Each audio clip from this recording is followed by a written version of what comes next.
Alguns estudiosos dizem que Davi salvou o mundo e perdeu a sua família. Alguém diz que Noé perdeu o mundo e salvou a sua família. Quem sabe o projeto de Deus é que nós sejamos instrumentos para salvar o mundo através da nossa família.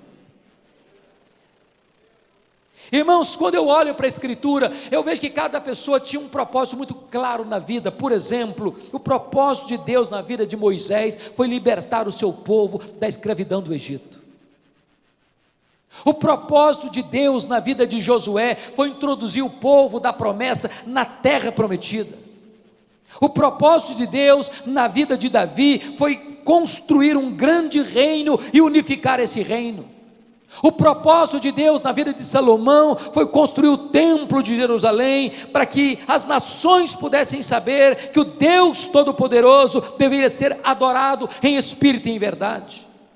O propósito de Deus na vida de Neemias foi restaurar os muros quebrados da cidade de Jerusalém e tirá-la do opróbrio.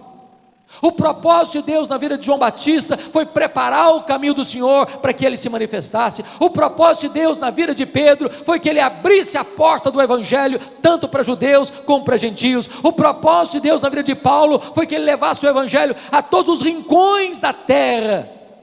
Mas agora faz-se uma pergunta: qual foi o grande propósito de Deus na vida de Abraão, o pai da fé? Qual foi o grande propósito de Deus na vida de Abraão? Se você quiser conferir comigo, está lá em Gênesis capítulo 18, 19, esse propósito. Está escrito o seguinte lá, Gênesis 18,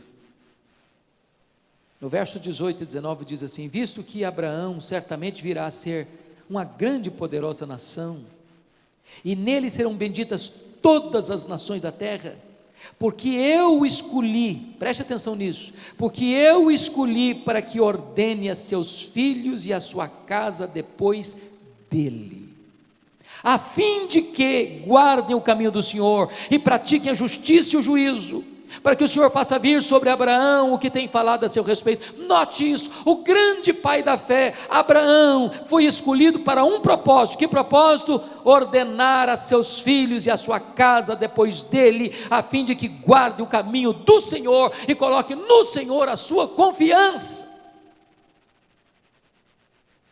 O propósito de Deus ter escolhido você e a mim, não é apenas para que eu e você sejamos salvos. O propósito de Deus ter nos escolhido é para que você e eu ordenemos a nossa casa, ensinemos aos nossos filhos a pôr em Deus a sua confiança. Você e eu precisamos estar comprometidos com as futuras gerações. Agora notem isso. Se o propósito de Deus na vida de Abraão era para que ele ensinasse os seus filhos e aqueles que haveriam de vir para pôr em Deus a sua confiança, eu pergunto a você: que idade tinha Abraão quando o filho da promessa nasceu? Que idade ele tinha? Ele tinha 100 anos. Tinha 100 anos. Pois bem, Isaac casou-se com quantos anos? Com quantos anos? 40 anos. Quantos anos tem Abraão então? 140. A Rebeca, a esposa de Isaac, era estéril. Quantos anos ele orou por ela, para ela ser curada? 20 anos. 20 anos. Portanto, quando os meninos gêmeos nasceram, Esaú e Jacó, quantos anos tinha Isaac? 60 anos. Quantos anos tem Abraão? 160 anos. Com que idade Abraão morreu? 175 anos. Que idade tinham seus netos quando ele morreu? 15 anos. Aí você diz: então eu não estou entendendo. Ora, se o grande propósito de Deus em ter escolhido Abraão foi que ele ensinasse sua casa, seus filhos, sua geração futura a pôr em Deus a sua confiança, e ele só convive 15 anos com os seus netos, como é que você vai entender isso? Preste atenção, está escrito lá em Hebreus capítulo 11, 13 o seguinte: Hebreus 11:13 está escrito o seguinte, falando dos patriarcas, falando de Abraão, diz assim: pois todos estes patriarcas morreram na fé, sem ter obtido as promessas, vendo-as, porém, de longe, e saudando-as, e confessando que eram estrangeiros e peregrinos sobre a terra. Sabe o que eu vejo aqui? Abraão está olhando para frente, com os olhos da fé. E o propósito de Deus ter chamado a ele é para que ele colocasse em ordem a sua casa, para que ele ensinasse os seus filhos, para que ele ensinasse as futuras gerações a pôr em Deus a sua confiança. E você e eu que cremos somos filhos de Abraão, porque o importante não é ter o sangue de Abraão correndo em suas veias, o que é importante é ter a fé de Abraão habitando em seu coração.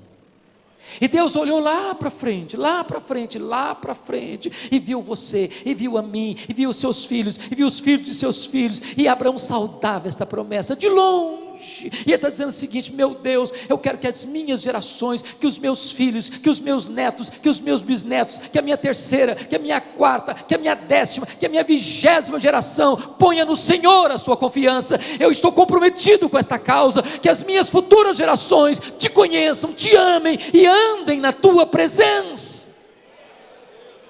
Em nome de Jesus, meus amados irmãos, nós precisamos assumir esse compromisso, de nós nos comprometermos, que os nossos filhos, que os nossos netos, que os nossos bisnetos, que a nossa terceira, que a nossa quarta, que a nossa 10ª geração, até Jesus voltar, seja uma geração santa, seja uma semente santa, seja uma geração abençoada na terra, que vai influenciar este mundo para a glória de Deus.